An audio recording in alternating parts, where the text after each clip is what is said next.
ग्रामीण लोक कथा। धरती का कर्ज। गुजरात के एक दूर दराज गांव में, जहां कच्चे घर, पीपल का पुराना पेड़ और मिट्टी की खुशबू हर सांस में बसी थी, वहीं रहता था भीमा भाई।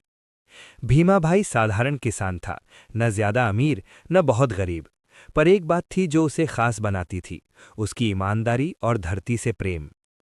भीमा भाई सुबह सूरज उगने से पहले उठता, अपने बैलों को चारा देता और खेतों की ओर निकल पड़ता। खेत उसके लिए सिर्फ जमीन नहीं थे, वो उसकी माँ जैसी थीं। वो हल चलाते समय भी जमीन से बात करता, मानो वो उसकी पीड़ा समझती हो। गांव में उस समय सूखा पड़ा था, तालाब सूख चुके थे, कुएं जवाब देने लगे थे। लोग परेशान थे। कई किसानों ने जमीन बेच दी, कुछ शहरों की ओर चले गए, पर भीमा भाई ने हार नहीं मानी। वो कहता, धरती माँ कभी धोखा नहीं देती, बस हमें उसका मान रखना आना चाहिए।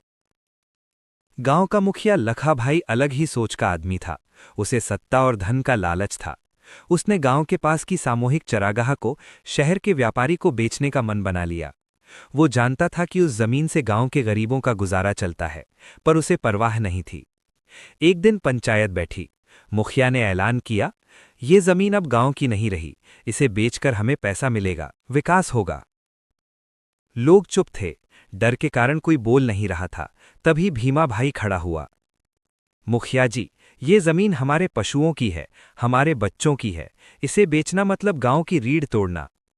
लखा भाई हंसा, तो किसान है, तुझे क्या समझ विकास।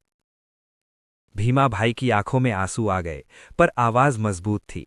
विकास वो नहीं जिसमें अपनी जड़ें काट दी जाएं। उस दिन पंचायत बिना फैसले के खत्म हो गई। उसी रात गांव में अजीब घटना घटी।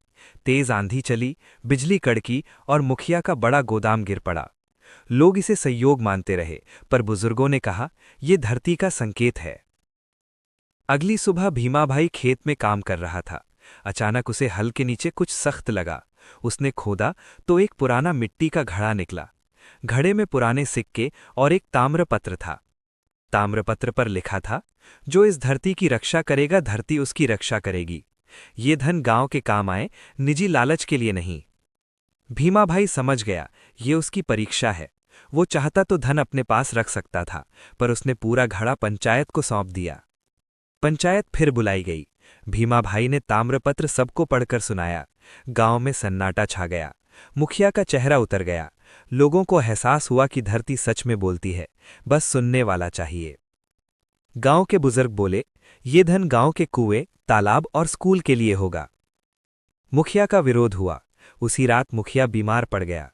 उसे बुखार में बार बार वही ताम्रपत्र दिखाई देता। डर और पश्चाताप से वो टूट गया।